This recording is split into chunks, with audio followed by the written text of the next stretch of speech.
இது அரசியல் பண்ணணும்னு நினைக்க கூடாது. இந்த 5 பேருடைய இறப்பு என்பது உண்மையில் வருத்தத்திற்குரியது.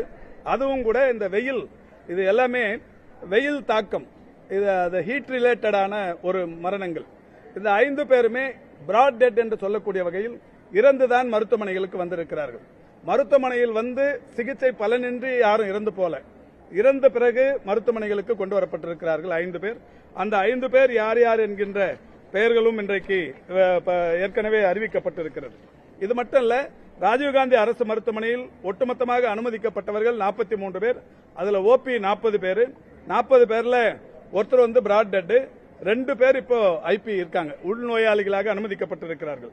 ஓமந்தூரார் மருத்துவக் கல்லூரி மருத்துவமனையில் 49 பேர் அனுமதிக்கப்பட்டார்கள்.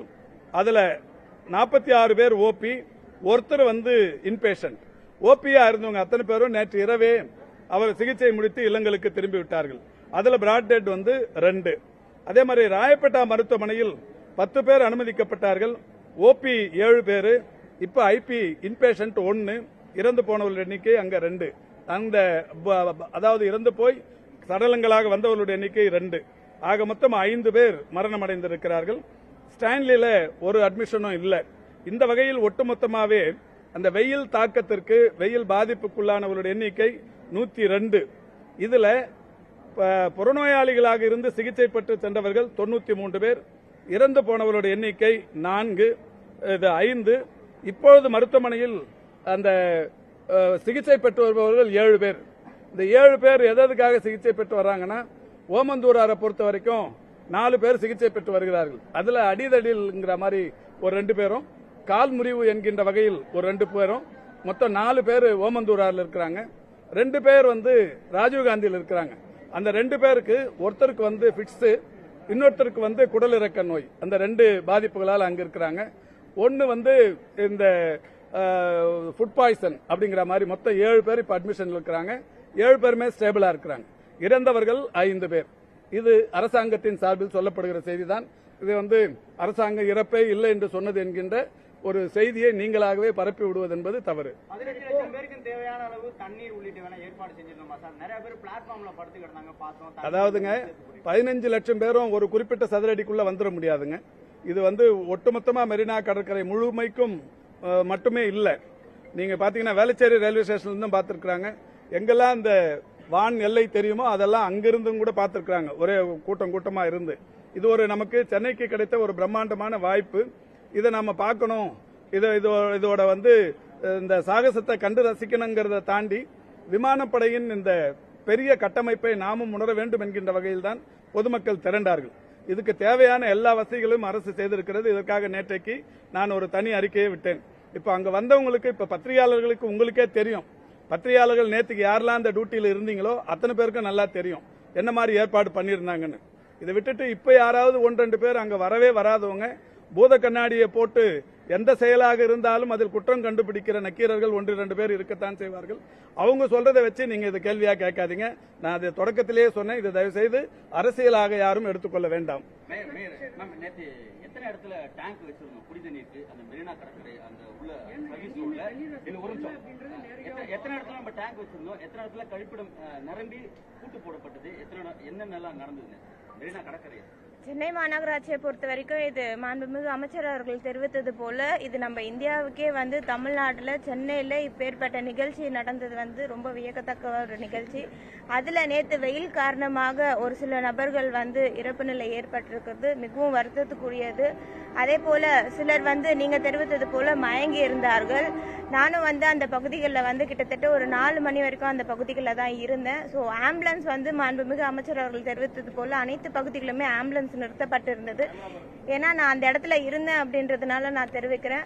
ஸோ தொடர்ந்து அரசு சார்பாக வந்து அனைத்து முன்னெச்சரிக்கை நடவடிக்கைகளும் ஏற்பாடு செய்யப்பட்டிருந்து மாநகராட்சி சார்பாக வந்து அந்த மெரினா கடற்கரை பகுதிகளில் வந்து ஆல்ரெடி ஏற்கனவே இருக்கக்கூடிய கடைகள் வந்து அகற்றுமாறு தெரிவித்திருந்தாங்க. ஸோ சர்டன் மீட்டர்ஸ் வரலாம் அந்த கடைகள் எல்லாம் அகற்றி பேரிகேட் வந்து பொருத்துமாறு தெரிவித்திருந்தாங்க. காவல்துறையோட இணைந்து பேரிகேட் வந்து பொருத்தப்பட்டிருந்தது. ஹைவேஸ் துறையுடன் சேர்ந்து அந்த டென்ட் வேலைகள் அந்த பணிகள் எல்லாம் மேற்கொள்ளப்பட்டது. இருக்கிறது. இப்படி அனைத்து துறையுமே ஒருங்கிணைந்து தான் இந்த நிகழ்ச்சியில வந்து செயல்பட்டு இருந்தோம். நேத்து வெயில் காரணமாக சில பகுதிகளில் வந்து சில பேருக்கு வந்து மயக்கம் ஏற்பட்டது நிலை இருந்தது. ஸோ அவர்களுக்குமே தண்ணி டேங்க் வந்து பொருத்தப்பட்டிருந்தது. ஆனா 15 லட்சம் நபர்கள் கிட்ட வந்திருந்ததுனால வெயில் காரணமாக மதியம் 1 மணி உச்சி வெயில் வந்து பொதுமக்களால தாழ முடியாத சூழல்னால மயக்கம் ஏற்பட்டது. தேவையான அளவு இல்ல இப்போ எண்ணிக்கையை பொறுத்த வரைக்கும் இப்போ திருப்பி ஒன்னா பிரஸ் ரிலீஸ் தர சொல்றோம் டிபார்ட்மெண்ட்ல இருந்து. தேவையான அளவுக்கு வச்சிருந்தோம் அப்படிங்கறத இந்திய விமானப்படையை ஒத்துக்கணும் நேற்றுக்கு அவங்க அறிவிச்சிருக்காங்க. தேவையான அளவுக்கு நாங்க கேட்ட அளவுக்கு வச்சிருக்காங்கன்னு வச்சிருக்காங்க. நம்பர் ஆஃப் டேங்க்ஸ், நம்ம எவ்வளவு லிட்டர் தண்ணி உங்களுக்கு அந்த டீடைல் வேணாலும் கூட கொடுக்கறோம். அதெல்லாம் ஒன்றும் பிரச்சனை இல்லை. வானிலை முன்னெச்சரிக்கை அந்த அடிப்படையில் நேரம் மாற்றம் தொடர்பாக அரசு விவாதிக்கப்படலையா? இல்ல, இது முழுக்க முழுக்க இந்திய விமானப்படையோட பணி. அவங்களுக்கு வந்து வெதர் எப்படி இருக்கு, அந்த விமானங்கள் பறக்கும் சூழல், இதெல்லாமே இப்போ படகா இருந்தாலும் கப்பலா இருந்தாலும் விமானங்களா இருந்தாலும் மேல இருக்கிற இந்த இதை பொறுத்து தட்பவெப்ப நிலையை பொறுத்து அதுக்காக அவங்க முடிவு பண்ணியிருக்கிறது தான். இதுல வந்து நம்ம அதுலயும் அவங்களையும் போய் குறை சொல்லிட முடியாது.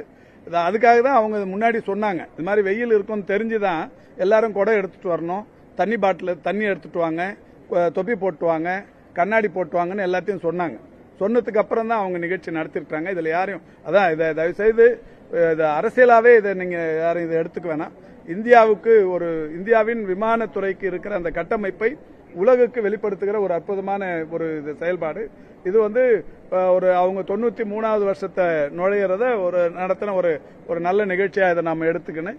இதுல இது வந்து ஒரு வருந்தத்தக்க நிகழ்வு. இதுல வந்து எந்த இதுவும் இல்லை. இப்ப வேணுன்னே ஒரு பொது நிகழ்ச்சி நடத்தி அதுல கூட்ட நெரிசல் தாங்காம இறந்து போனவங்களா இருக்காங்க. இதுல யாரும் கூட்ட நெரிசல்லாம் இல்லை. இது எல்லாமே வெயில் தாக்கம், ஹீட் ரிலேட்டட் தான். ஹீட் ரிலேட்டட் டீஹைட்ரேஷன், இது சம்பந்தப்பட்ட இறப்புகள் தான்.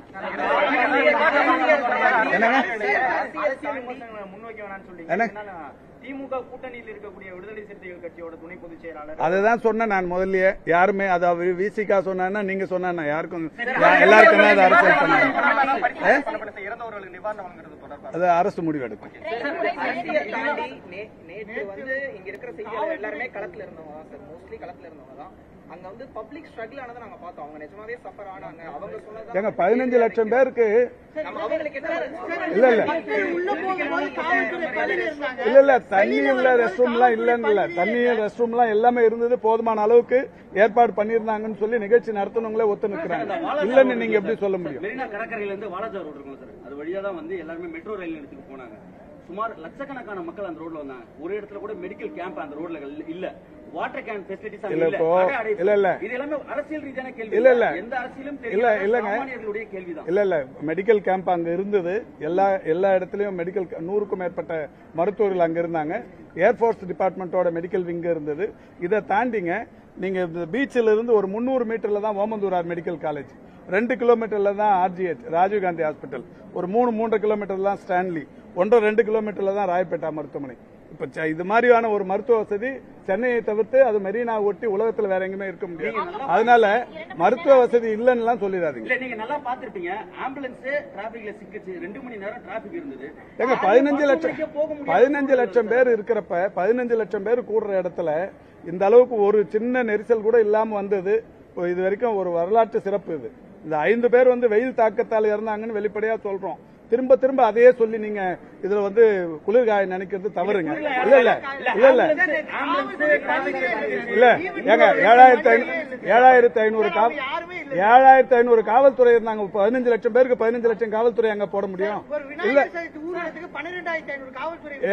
இதுக்கும் 7500 காவல்துறை, இது இல்லாம இந்த ஊர்காவல் படை, இது மாதிரி எல்லா இடத்துலயும் இருந்தாங்க.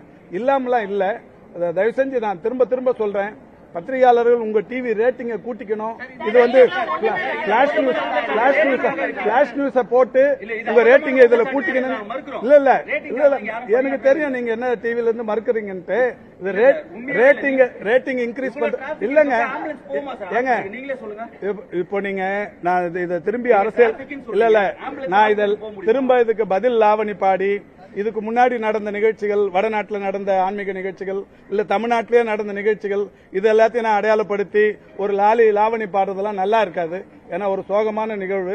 இதோட நிறுத்திப்போம், போதும்.